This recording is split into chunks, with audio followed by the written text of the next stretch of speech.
Hi everyone, welcome back to another video.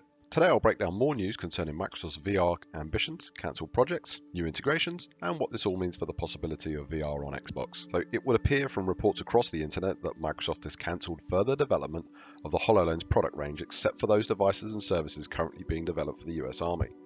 As I reported in my last video, a large number of Microsoft employees have recently jumped ship to Facebook Meta to work on their AR and VR products. It would seem the cancellation of an updated HoloLens product, codenamed Calypso, and a lack of direction in this part of the Microsoft organization is the reason many engineers and designers have jumped ship to Meta. A quote from an insider stated, "In no uncertain terms, Calypso, HoloLens 3, was cancelled. All of the people who were working on it have been distributed to other programs or have left the company. Microsoft might take the HoloLens 2 and put lipstick on a pig for another release, but it is not Calypso."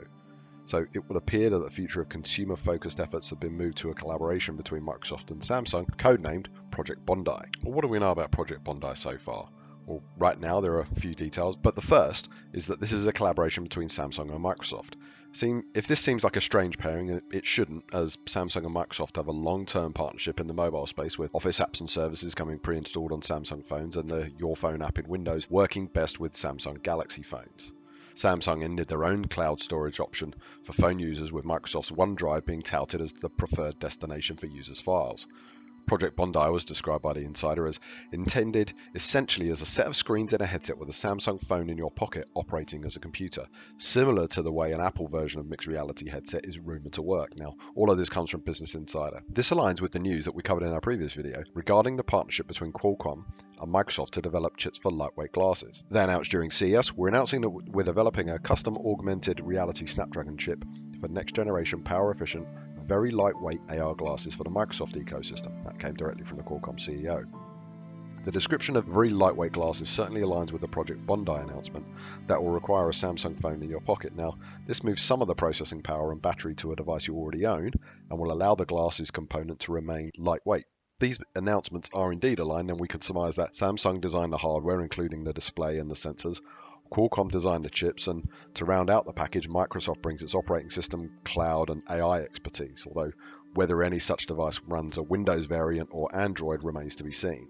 It could be that Project Bondi is compatible with Xbox as well as Samsung's mobile phone ecosystem.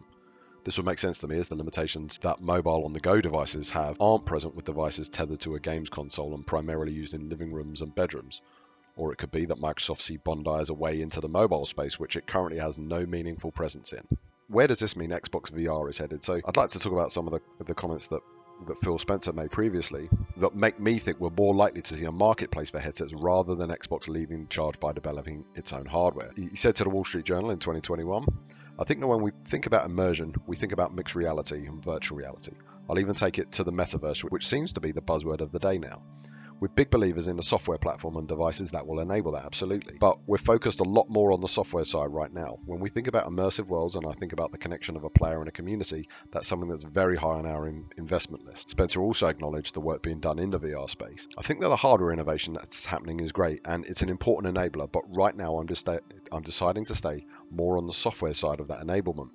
He goes on to praise Sony, Oculus and Valve for all of the good work that they're doing. So I believe that once the market is there, we will see an Xbox branded headset to either set the bar higher for the market's hardware partners, like the companies continue to do with its Surface lineup of tablets and laptops, or potentially compete at a lower price point like they have with the Xbox wireless headsets. Phil Spencer clearly believes in the direction of travel for Xbox, and that is in game streaming and Xbox Game Pass as enablers for profitability, allowing Microsoft to meet their customers on whichever platform they happen to be using, be that Xbox, Windows, PlayStation, or mobile. Also this week there were two minor news items which further point towards Microsoft increasing interest in VR and the metaverse.